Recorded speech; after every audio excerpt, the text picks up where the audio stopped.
My name is Donna Menke, and today I'd like to show you how to make inserts into polymer clay. I've been doing polymer clay for about 6 years, and I live in near Austin, Texas. Putting inserts into clay seems to be a fairly new idea. I haven't seen any videos on how to do it yet. And it just started when I wanted to do translucent wings to make dragonflies. I had made dragonflies in wood, and I always wished that I'd been able to make the wings transparent, but in wood that doesn't work.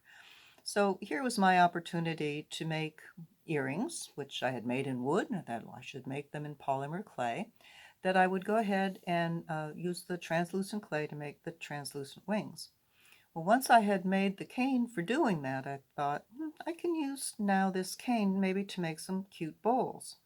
So I started with just putting one dragonfly into a little bowl, and I had fun experimenting with different ways of shaping the bowls.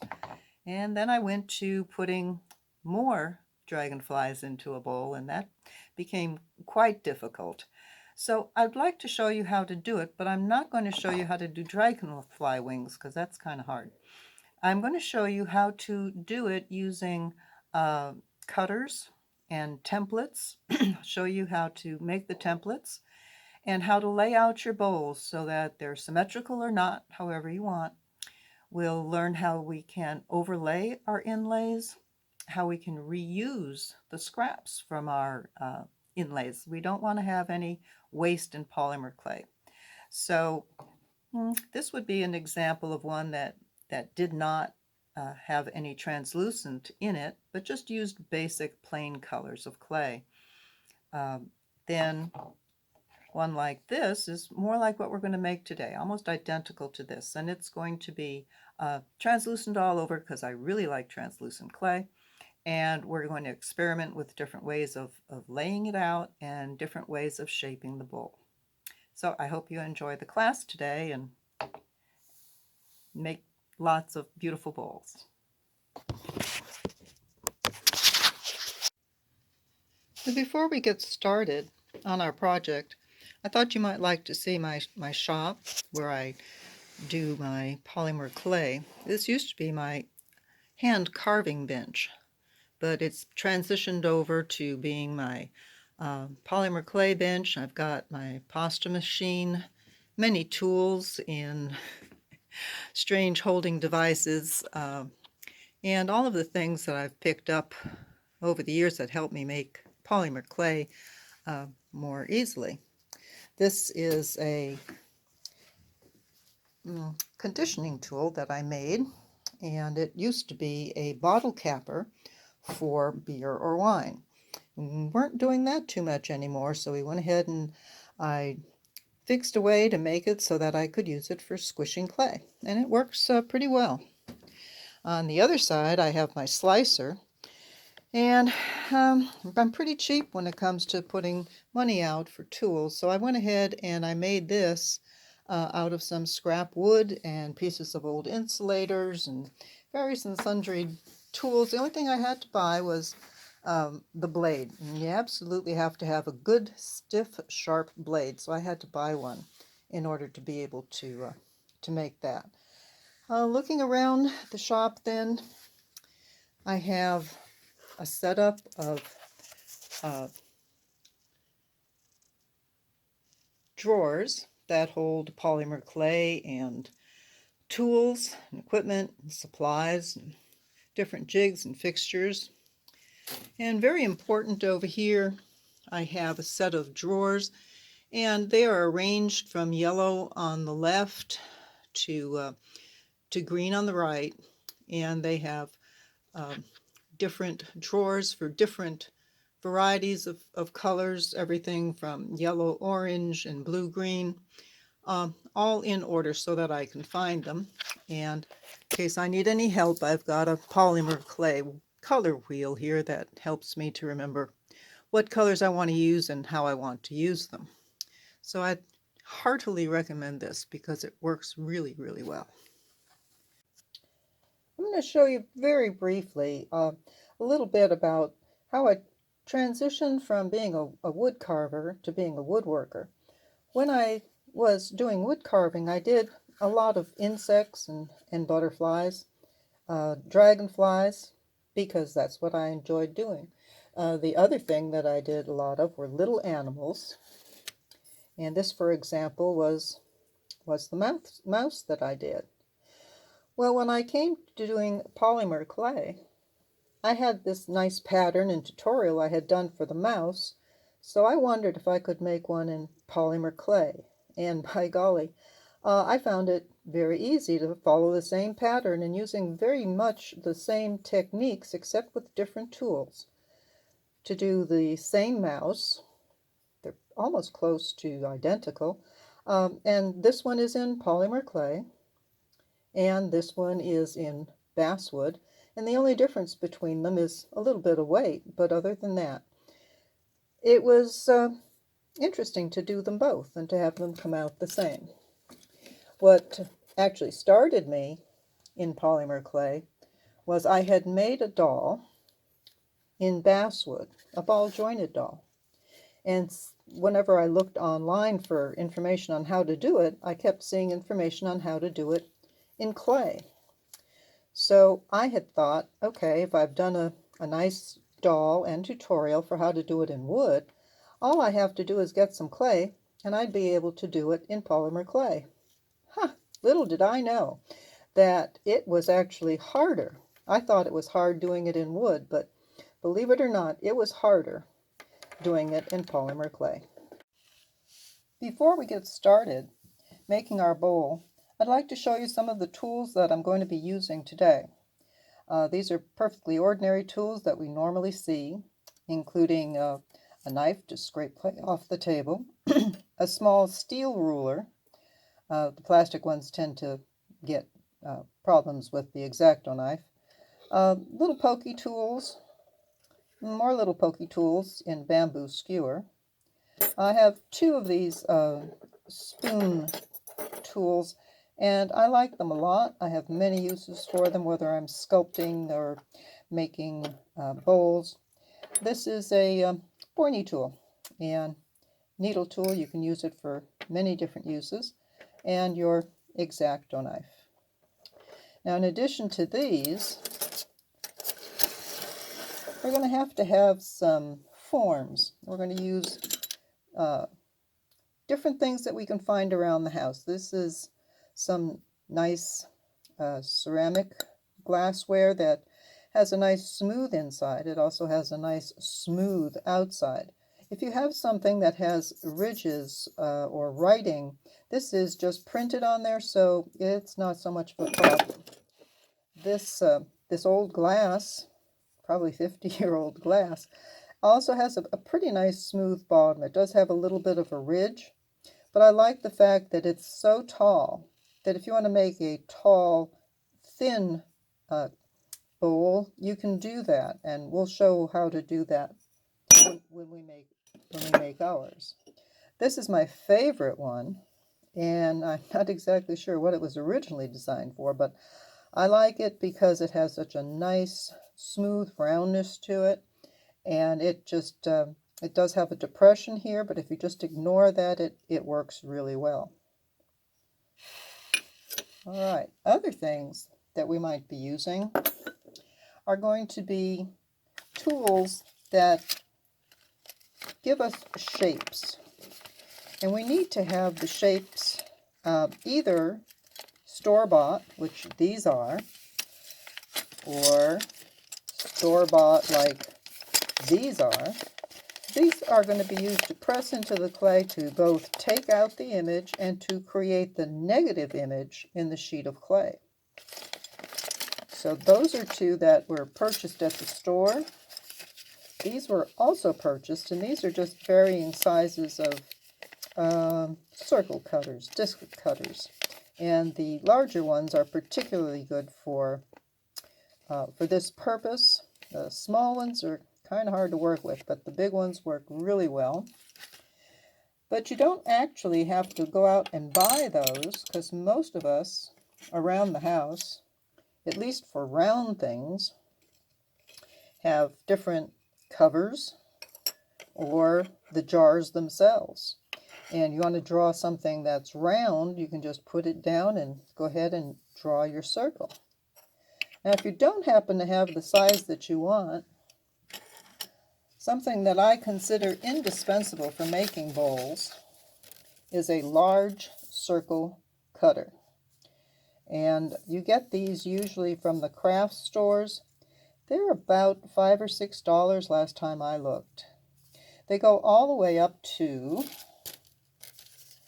3.5 inches in diameter, which is about as big as I want to make my bowls. All of my bowls were made either at 3.5 or 3.25 or 3 inches. Some of the smaller ones may have been done in 3 inches.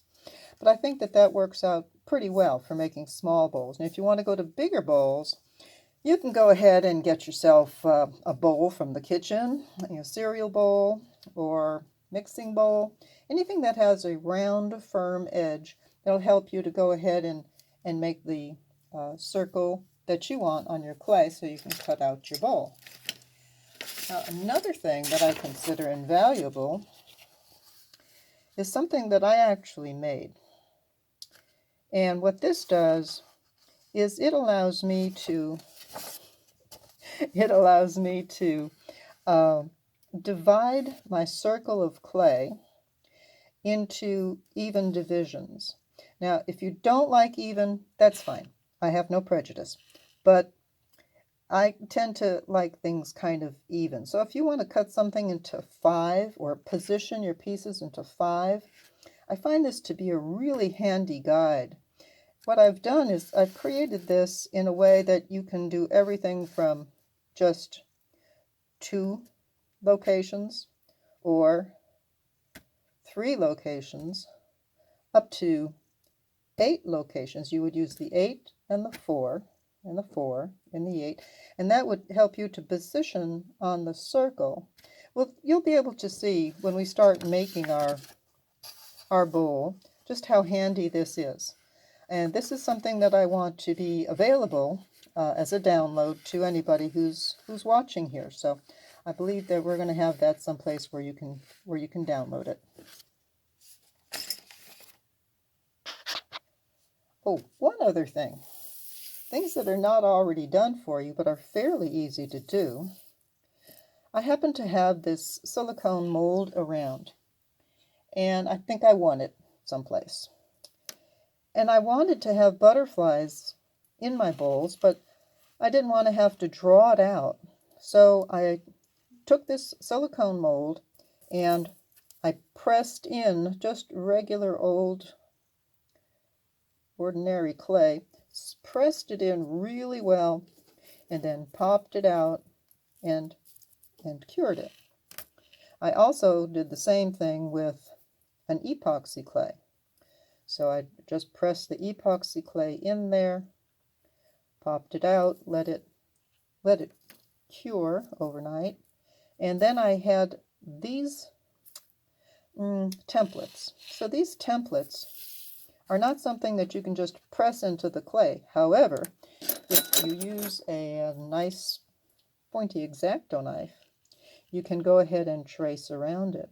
And that's what we're going to be doing in making our bowl, which we're going to go ahead and get started now.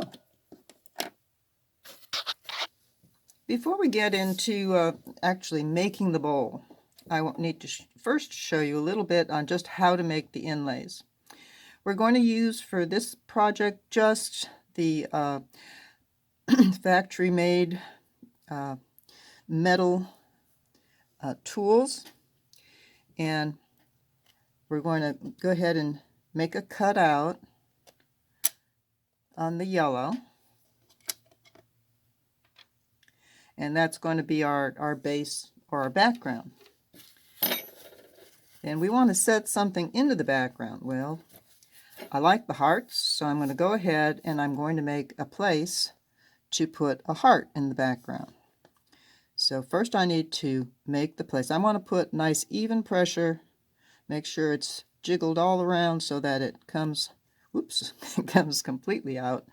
I probably should have pressed a little bit harder on that side. So what I'll have to do in this particular case is do a little bit of cleanup. Now I'm going to use one of my spoon tools here to kind of press in the edges. That's pretty important, because if I put something in there that is one color, but there's a ridge of a different color, that would be showing up on the back side, and we don't want it showing up on the back side. So we're going to go ahead and just press in those edges a little bit to make sure that it's not going to be a problem. All right, now the first thing I want to put in is a pink heart. Press it all the way around. Make sure this time that I get it all the way around for sure. Then using the bamboo skewer, just going to pop that out. Using the same orientation, since the curve of the bottom goes this way, the curve of the bottom goes this way, you need to put it in just the same way for both the insert and the background. And when I come to do this, first thing I'm going to do is I'm going to press a little bit on the outside, the background. And press a little bit, just kind of work your fingers in a little bit, and then you can work the insert into the background. The idea is to make it fairly seamless. Once it's seamless, then you have essentially one layer of clay. When it's been fairly well run together, then you can go ahead and do something else with it. In this particular one, I want to put another heart of a different color, so I'm going to put this one, arrange it how I think it looks good. I'm going to put it like this, and about the same distance, okay, same distance, and press in on this one. Okay, it didn't come out. That's okay. What we're going to do is use our any one of our handy dandy taker outer tools, and we're going to pick out the insert. Try not to distort it any more than you have to, because you never know when you might want to use this again. Reusing these is like the most fun, because you can make another bowl with it, no problem. I'm going to take this one and do it in the blue. Let's go on a different place there. Okay, we're going to put it around, pop out. Okay. Now we'll put this one in place right here. So we have an overlap there, which looks quite natural. Pushing in from the outside, pushing out from the inside. And when I'm saying pushing, it's very, very, very gentle pushing. It's not really pushing, it's just kind of an inclining in that direction. So when I've done that just about all I want, I'm going to go ahead and take one of my smooth tools. And again, I'm going to go from the outside in so that I don't disturb the outside circle too much, because I might want to insert this into a different color. This could be part of a bowl, could be part of a tea light, could be part of a glass. Whatever it was that you wanted to put it on, it would work just fine. But we need to make it one piece of clay. And we have a pretty good idea how to do that depending on what we've been doing in clay. So after I have it about as good as I think it's going to get that way, I'm going to gently scrape it up, flip it over, and look at the other side. Sometimes one side looks better than the other, and sometimes not. This one I probably should have been more careful to make the clay smooth on what was the bottom side. So I'm going to squish this together a little bit and work on that a little bit. Not going to take much because I did quite a bit on the other side. take my tool and see if I can't eliminate those wrinkles. Hope it's a young piece of clay so the wrinkles will go away more quickly. You know how it is when you have old pieces of clay. Anyhow, we're going to get it smoothed together. And when we think we've got it about as good as we need to get it, I'm going to take it up and take a look at it through the light. I'm not sure if you'll be able to see this, but it's kind of hard to see without the light. There, when you look at it and you're down here and you're looking up, you can see readily whether there's any gaps around the edges. If there's any gaps around the edges, you probably should work on those a little bit more. When you have it up, you can put it between your fingers, being very careful just to really warm those edges so everything goes together. You don't want to distort the size unless you have a reason for distorting the size. Pretty much want to leave it the way it is. When you take it and put it in some sort of a bezel or put it on some sort of a glass container, you'll be working it some more. So any of the small gaps probably are going to disappear before it's actually considered finished. And I'm going to take a homemade cutout, which was given to me by a friend at the Polymer Clay meeting, and all it was kind of maybe was just a tin can that was cut down and formed into a heart shape. And it's not quite as pretty and maybe not quite as effective as a store-bought machine-made tool. But for many purposes, it's going to be good enough. So I'm going to take my pretty pearl, make a heart, and put it over here.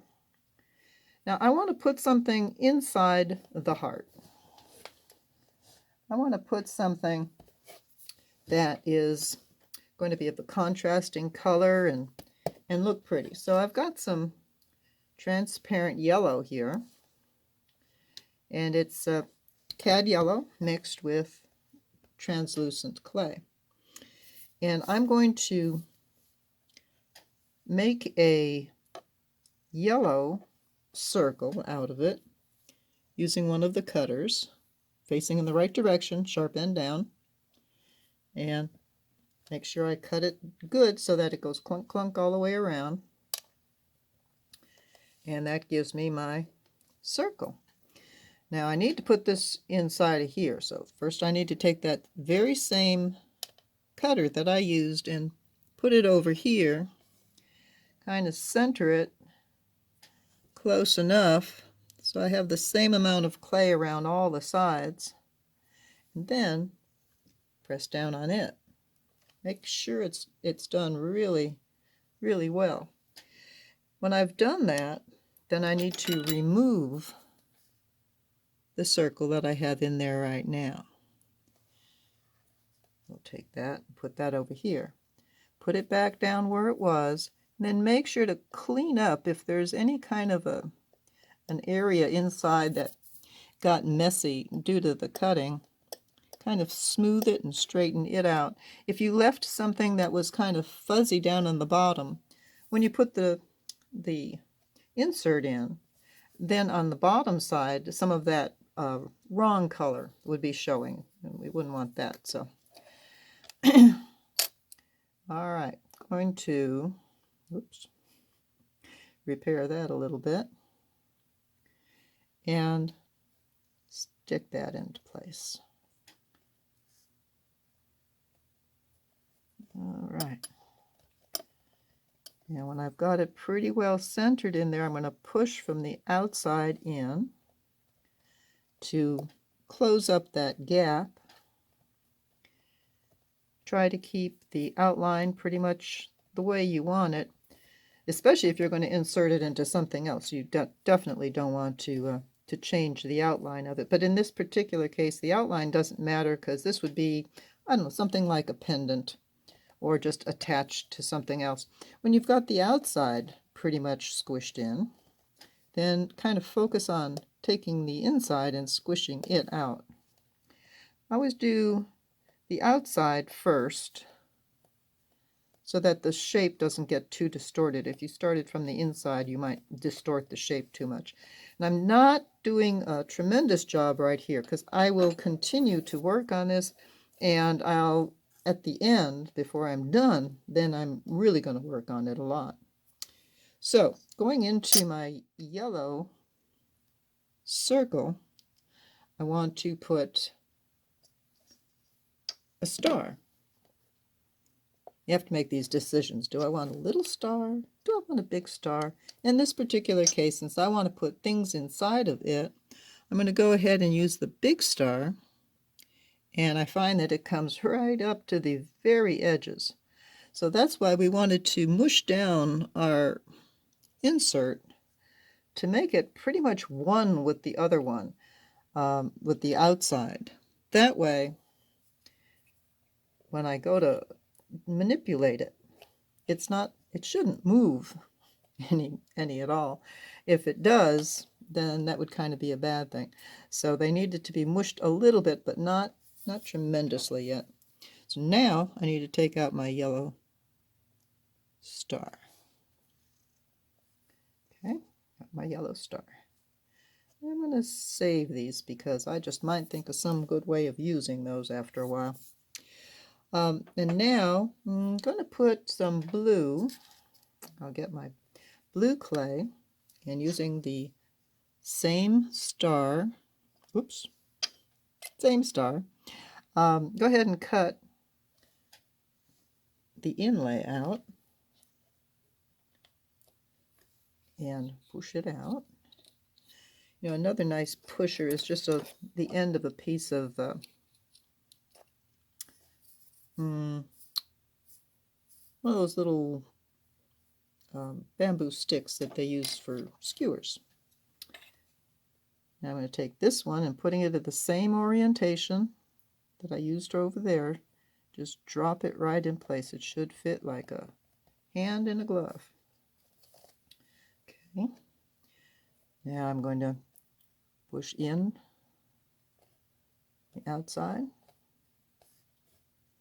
I want to eliminate any light holes that are there.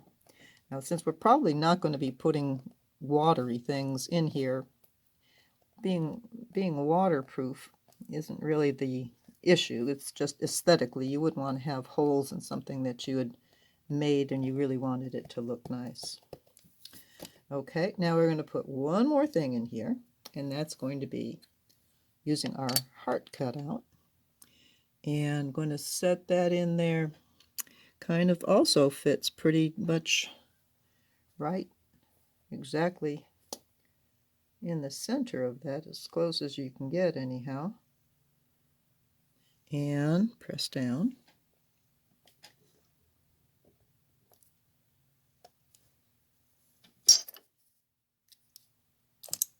Push that out. Then we'll take some of our scrap clay. I'm checking the name here on the package and make sure this is purple pearl. Yep, I like all the pearls. They're not translucent, which is unfortunate, but they're really glittery, and I like the glittery aspect of them. I think that's great. So again, making sure that I've got the curve of the heart going in the right direction. Put one end in, put the other end in. If it's not square, make sure before you start pressing on it that it falls in all by itself. Once it falls in all by itself, then you can kind of press down on it. Press in the clay from the outside and press from the inside out. Now, I've done a lot of mushing on this side. I've got a couple of tools that I like to use to join the background to the template even a little bit more. This is a large spoon tool, and by kind of working back and forth from one color to the other, I can kind of encourage those pieces of clay to like one another even more. Okay, we're going to go ahead and get started making our bowl now. I have here some translucent clay mixed with a tiny little bit of peacock pearl. And I've run it through the pasta machine enough times so it's very flexible, very well conditioned. That's important. You definitely don't want to try doing this with something that's not well conditioned. I've got it on the thickest setting on my pasta machine, which is 1 on my Atlas machine. I'm going to decide what size bowl I'm going to make, and since I'm planning to put a bunch of things on it, I'm thinking I want to put the bigger one. So I'm going to go ahead and use the biggest one I have, which is the 3.5 inch. I'm going to press it down around, just to kind of help to keep it in place. Then get my X-Acto knife, and using an X-Acto knife with a template like this, since it's not a cutter, it's a template, you have to be careful that you don't cut into the template. If you cut into the template, you're going to start making cuts into it, and after you've made enough cuts, it no longer is very valuable.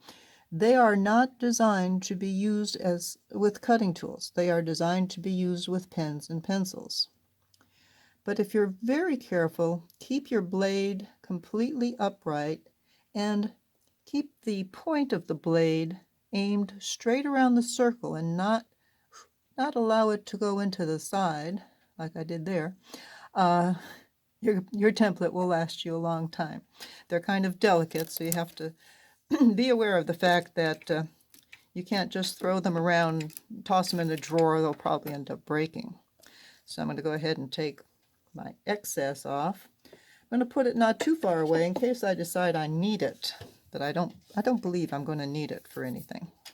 So now I have my almost perfect circle here, and I'm going to take it and scrape it off my workbench here and put it centered on this guide. Now we're ready to do the bowl itself. And one thing I needed to do was to arrange my inserts around the edge first. I found that it's kind of better to work my way in, and then that way I know that what's in the center looks like it's in the center. One thing I didn't want to do was to put my hearts too close to the edge. If I did, that would leave just a narrow margin of the background color, and it might look aesthetically good, but when I come to bending it to go around a bowl, I'm afraid that would be a little bit easy to distort. So in order to determine where I wanted to start it, I took my circle template, and using the circle template, I looked to see how far away I wanted to get, and I found that I had to go to this 2 3/4 diameter and line it up on that pretty well and center it as best I can. Of course, you could measure this or just do it like that. Press it down a little bit so it's not going to tend to slide on you. And you can use a tool like I used before. You could actually use something like a pen. Yeah, well, maybe not a pen. I think probably a tool that does not have ink in it would be better, but just something that's rounded, because you don't want to dig in. If you dug in too far, it might be really difficult to get rid of the marks afterwards. Don't want that. So we have our 10 divisions going all around, and now we have a stopping point where we don't want to go any closer to the edge than that. So when I take my little heart, I can look at where I want to put it, and I can pretty much imagine what I'm going to do around there. I don't need to place them yet, but I know where they're going to go. I just need to line up the center line of the heart with the center line and have it end no further than this, and I'm all set. But of course I have to make the places to put them. Again, I'm going to line up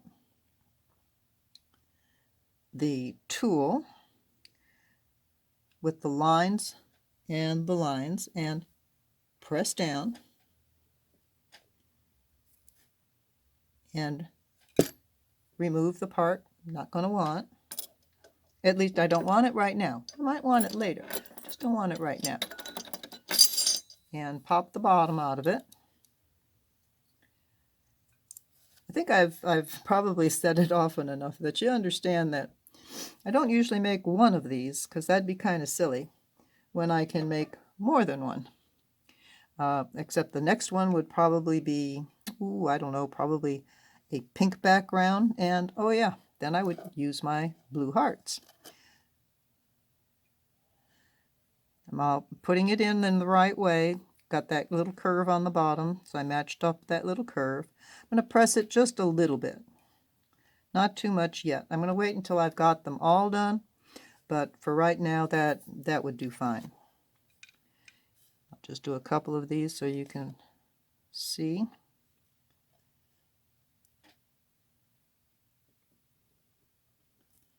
Okay. And when I finish, I'll come back to you.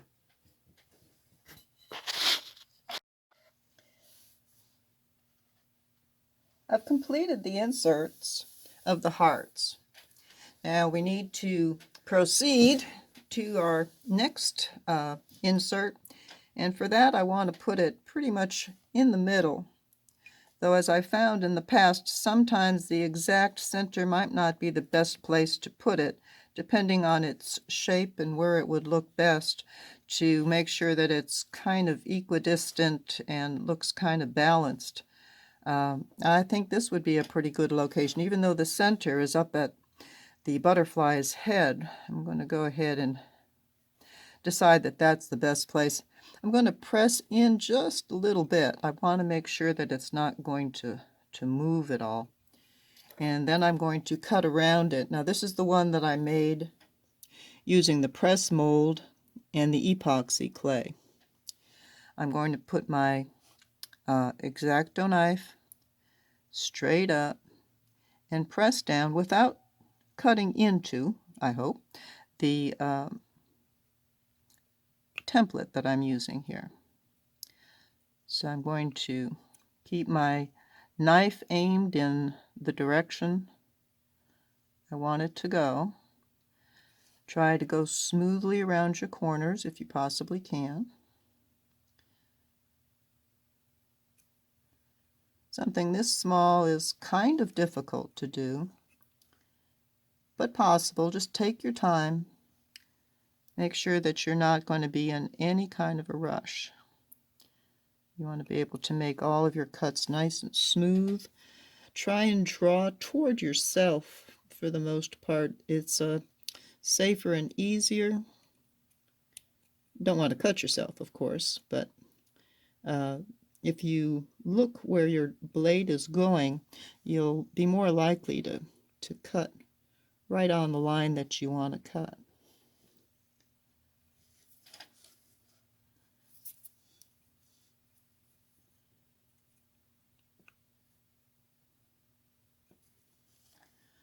Go ahead and see what it looks like under there.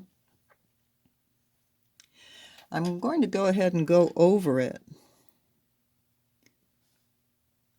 without the template in place, because I think that that will be helpful to make sure, because if it's very irregular where I want it to go in, when I pull out my inlay image to make the void, it's going to be too irregular and it won't look very nice at all. So I'm going over it again, making sure that I'm hitting the tile underneath every time, so that when I come back on the side and pry it out, I'm going to get it completely clear.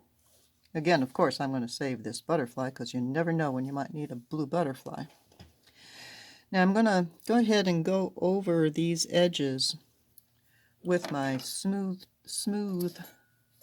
and gentle tool to make sure that I don't have any nasties down at the bottom of the groove. Looks pretty good, actually. Don't need to worry too much about what's on top. Little pieces like that are not going to be too much of a problem, but if you want, you can take them out of your way. And now we need to put the heart to go in there, and for that we're going to get some of our pink clay and try and cut it out, cut our positive image, the inlay that we're going to put in there. My butterfly template is on the pink now. I'm going to again press it in gently. I don't want it to get in there too much, and use my knife to cut around the perimeter.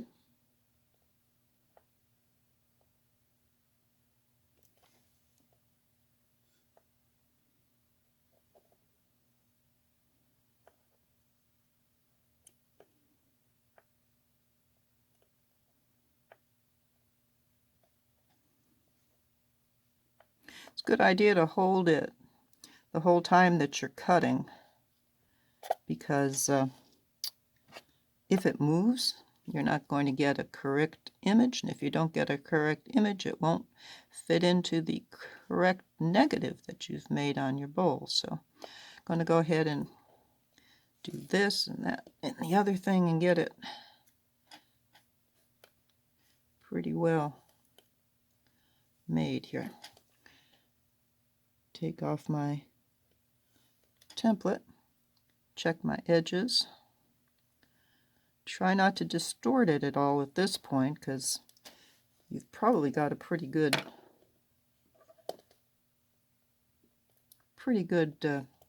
image of what exactly you want to put in there. And again, notice that one of these sides is more pointy than the other. And because of that, I want to be really careful when I put it in place that I've got it the same way that it was in the template. So by doing that, I'll get a really good fit.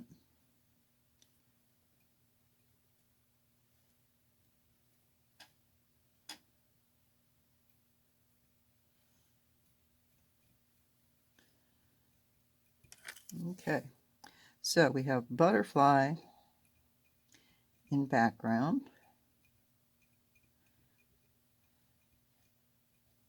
pressing the background in, pressing the insert out,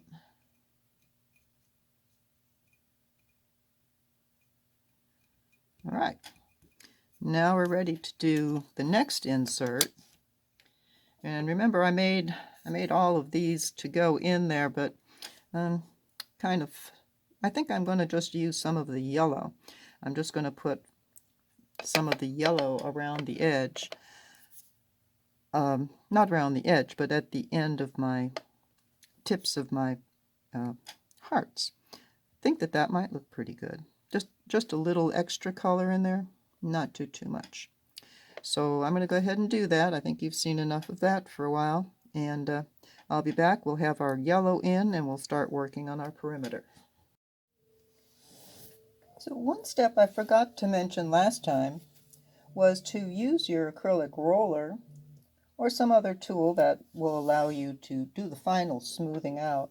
So right now I'm working on the second side, and I'm going to go ahead and roll. That'll eliminate those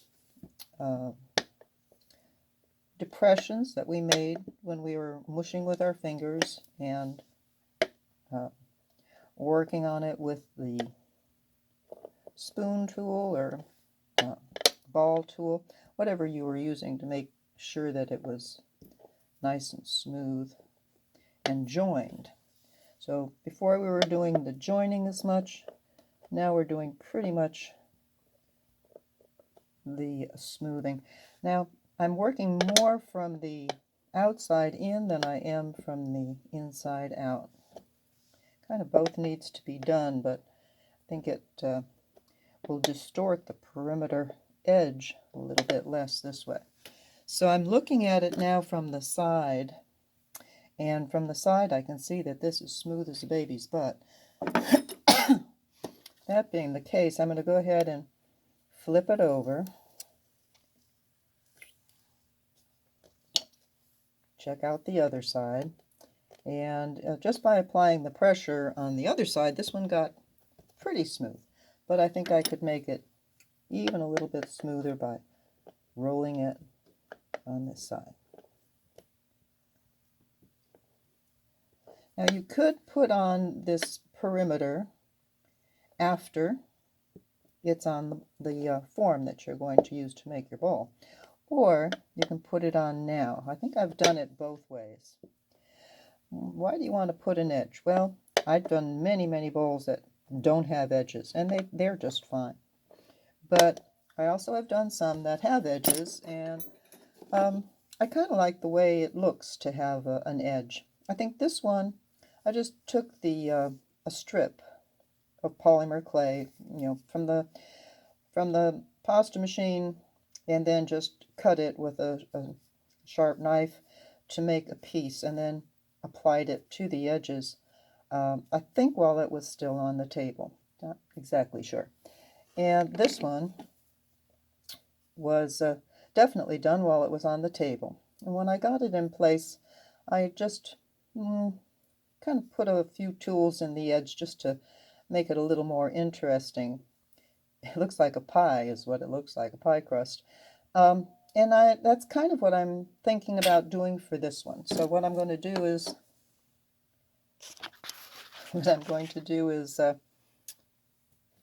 put this around now. I'm going to cut one of the edges at a diagonal, press it firmly here,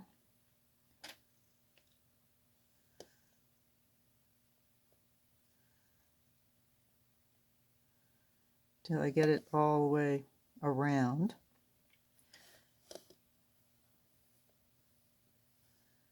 Make sure it's going to reach. Oops.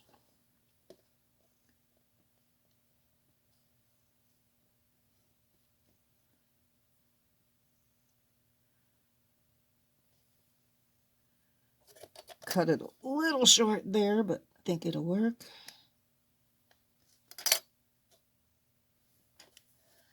After all, it's polymer clay, right? I can stretch it and make it fit, whether it wanted to fit or not.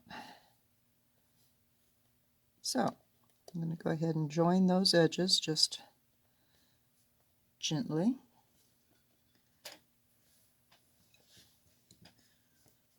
So far, I like this design. I think it looks pretty good. Now, I'm going to press these together all the way around.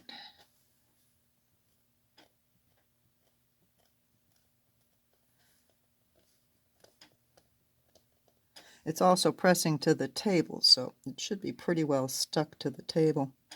One of the reasons that it's kind of nice to put an edge is for visually kind of finishing the design of the piece. But especially with this one, I'm going to leave it a little bit fatter than normal, which will give a little more stability to the bowl too. Many of the bowls that I've made have been very thin. I make them with the thickest settings on the pasta machine, but by the time I'm finished applying them to the bowl, they might have stretched out and become just a little bit thinner. Okay, I'm going to press this in even more around the edge. I don't want it to stick out too much.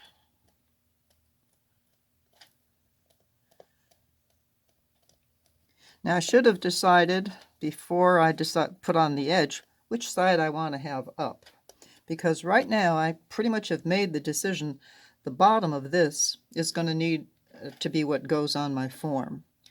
So let's talk about my form. I can use this one and I can use this one, and I like them both. But looking at how this is going to fit, I think maybe I'm going to use this one. When I first made bowls, I thought, I should put some oil on there so it doesn't stick. And then I thought, nah, maybe I should use talcum powder or something like that so it won't stick. I've since learned, without a shadow of a doubt, you want it to stick. So have your form nice and clean. Right, now that I've got that pretty much as attached as I'm going to be able to get it right this minute, I'm going to scrape it off, and very gently I'm going to lay it on top of the form I'm going to use.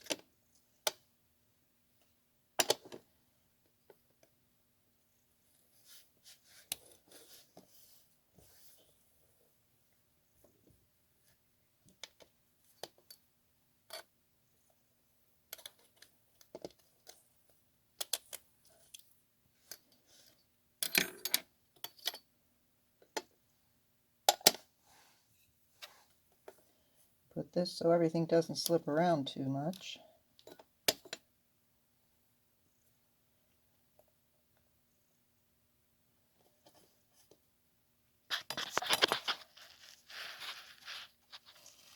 Alright, one of the most difficult tasks I've found in bowl making is to make sure that it's in the center of the bowl. I can, in this particular case, use my placement relative to the hearts, because I know that the hearts are the same exact distance from the edge, so I should be able to judge it that way. I also went ahead and sat down and held it up to the light, and I could see the image through the white ceramic glass, and know that it was going to be pretty darn close to what I wanted it to be. Now, I don't want to press too hard up here because I've got that printed image down there. And in some cases, I pinch the edges, and I really like the way that looks for many of the bowls. For example, I've done that on this one. After I pressed it down onto the image, I pressed at a regular interval, which made a little bit of a pinch up mark here, and then I just went ahead and pinched that a little bit harder, and I think that makes an attractive form. Here's another one done similarly, and here's one where I just used 3, and it came out really nicely. Okay, so I'm going to do this one evenly, and I want to let the warmth of my hands warm the clay in such a way that it's going to shrink, kind of like wanting to reduce a cane, except in some ways it's a little bit easier. And I'm going to shrink it down evenly against the form. And that's why I don't want any sort of a resist between the two. I want it to stick where I want it to stick. Take your time on this because you really want to get it nice and even and well attached.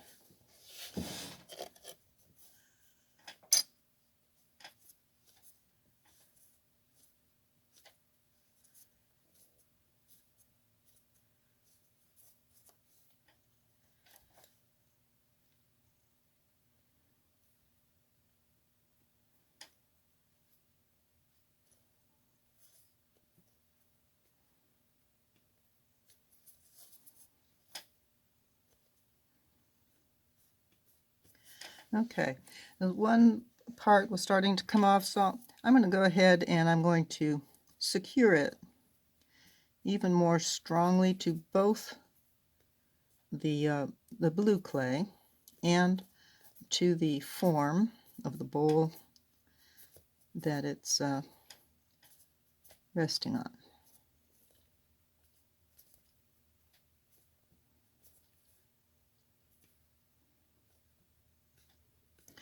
I could have, and perhaps I should have, put a little scree of liquid polymer clay onto the edge of the bowl before I put this edging on. I think that probably would have been a smart thing to do. I didn't think it was necessary because this is fresh clay against fresh clay, and they do want to stick well, but just in case they don't, I should have done that as a safety measure. So there's different ways that I can there's different ways that I could make impressions into this edge like I did with this one.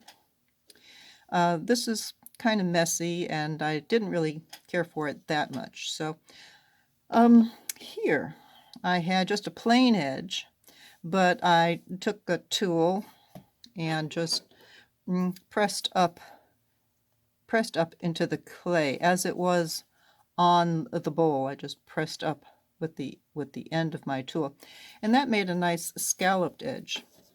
But I'm thinking that this looks just fine the way it is, and I think I'm not going to do anything more to it. Now on the inside, of course, it's going to be a smooth edge, and it's on the outside it's got this little ridge, neither of which is good or bad. It's all whatever you decide to do when you're doing it. So we'll just cross our fingers and hope that even without the liquid polymer clay, this is going to stay all right. I could also have indented by pressing up a little bit, say between each one of the hearts, and that would have made a bit of a scalloped edge too.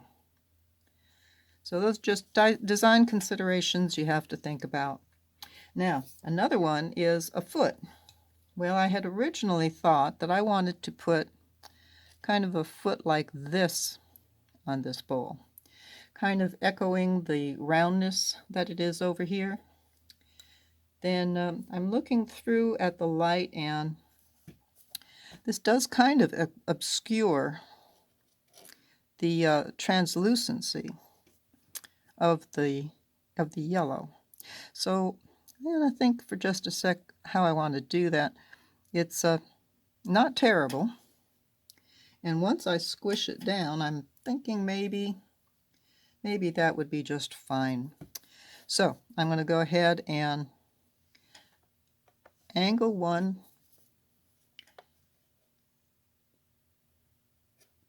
end, place it where I think it will do the best. Then I'm going to match the other one to it, same angle.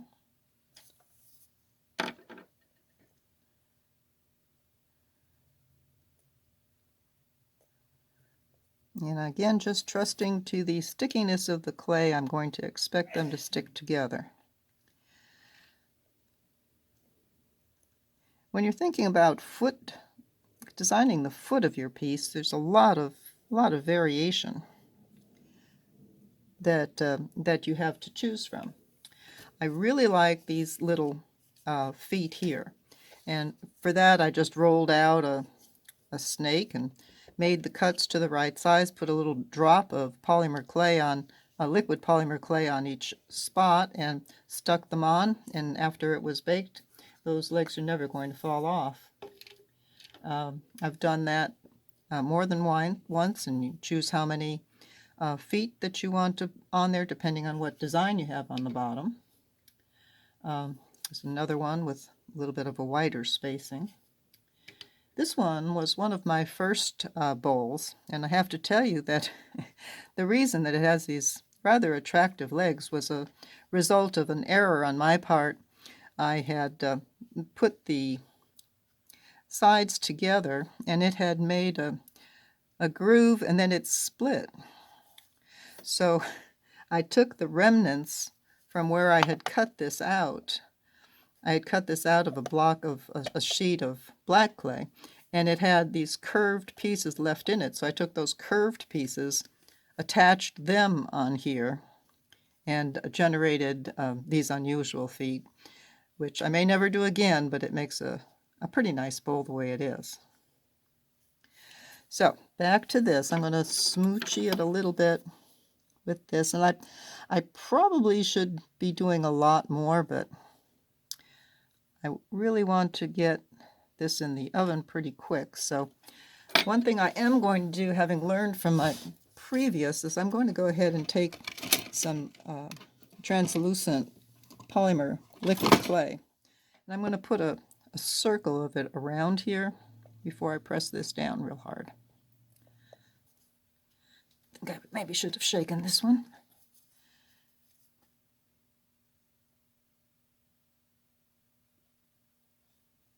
This is a very thin variety I'm not used to working with, so might be a little messier than I planned.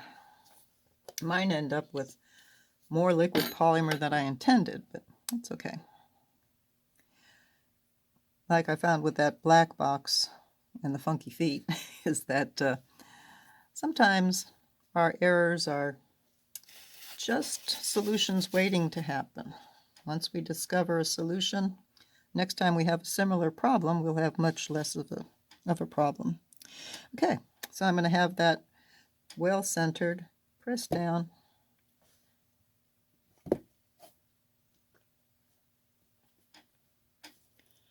Make sure it's where I want it to be. Kind of sort of roundish.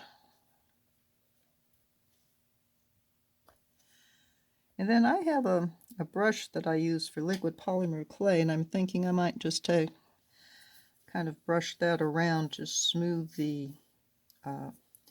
liquid clay around the edges. And you know, now that I think about it, I could probably make sure that my rim is going to stay on better if I mistakenly put a little bit of this clay down around that edge too. So I'm going to do that.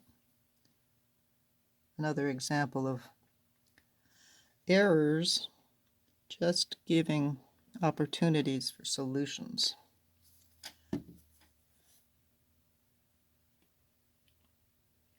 Now, sometimes I have a cane that I made with an M on it, and I use that on the bottom of a bowl. But it's made with a red clay, and I do not want to have red on this bowl. This bowl is very pink and pastel, and I don't want anything garish on it. So I'm going to just scratch my M into the bottom of it and let it go with that. Okay, so got that as much I want. I have to look at it from the top. Move it over where it needs to be. Okay.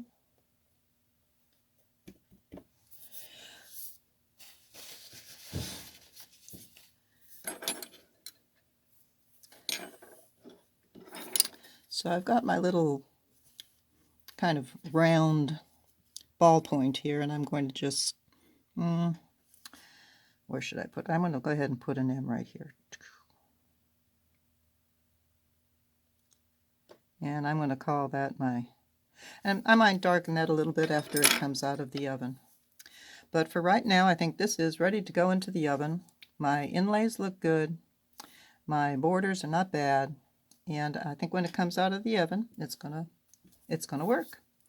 I will wait until I'm back on camera to show you taking it off, because I always feel that it's kind of like a Christmas or a birthday present when I open it up and I see just how beautiful it is on the inside. So I'll be back to you after it's had a chance to cure.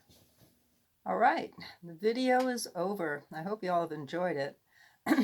We are going to take off the bowl that we made from the form, and I used to think that I needed a resist to take it so that I'd be able to take it off more easily.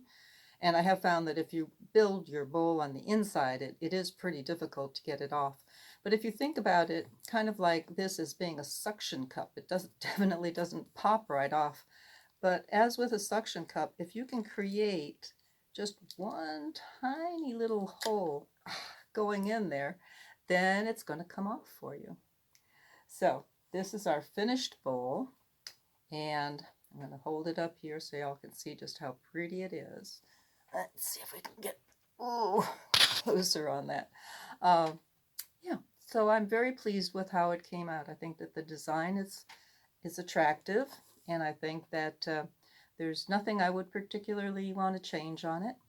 Now, to finish it off, there are many different ways. For one thing, it's going to have a shiny interior, so and a matte on the outside. So what I would generally do is I'd kind of sand this with a little maybe 400 grit sandpaper, which is pretty fine. And all it's going to do is get rid of that glare on it.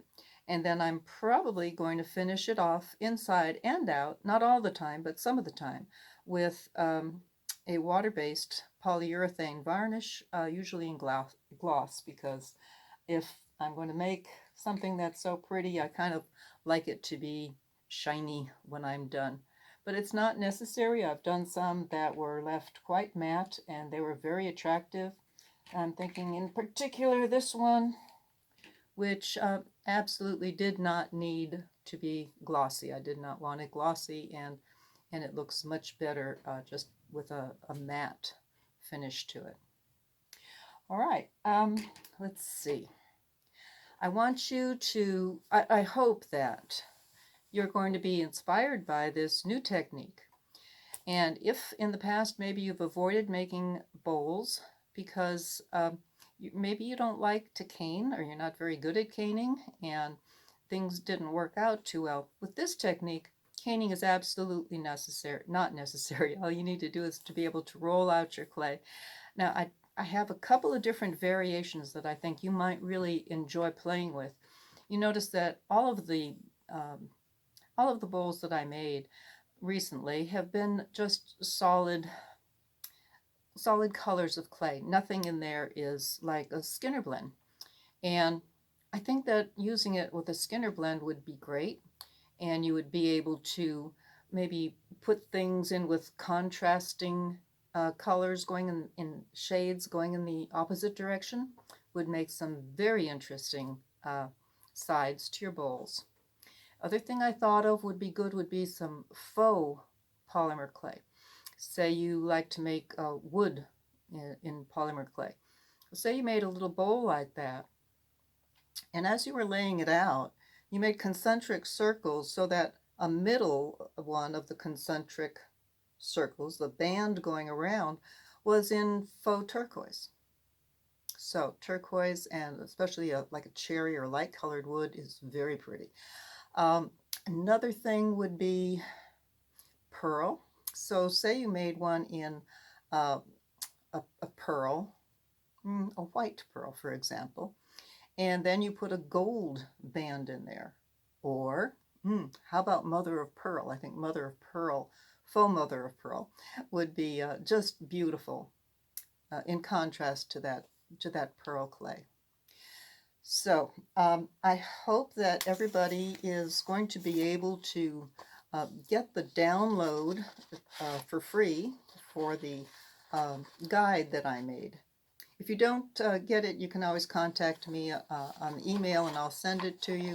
Now, I didn't mention in the video, but I wanted you to know that I cover this with a piece of clear plastic, because sometimes the ink or toner from your copy machine is going to get onto your clay. So this way I can lay it down. Also, it kind of helps to keep it clean.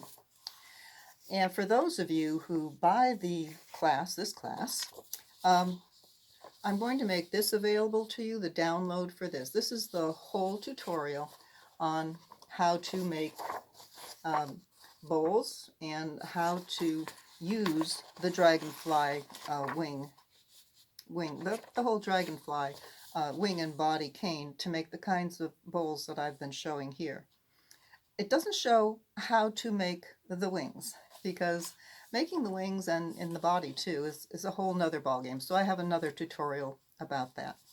So if you want to get a hold of you, my email address is dawnpbk@yahoo.com. I have a store on Etsy called Donna Minky Creates. I'm on Facebook, and on Facebook I have a page also for Donna Minky Creates. So if you have any questions for me, please get a hold of me and I'll be happy to answer them. In the meantime, keep taking classes, attend local meetings, and keep learning how to make your journey in polymer clay better every time you sit down at your bench. Thank you for being here today.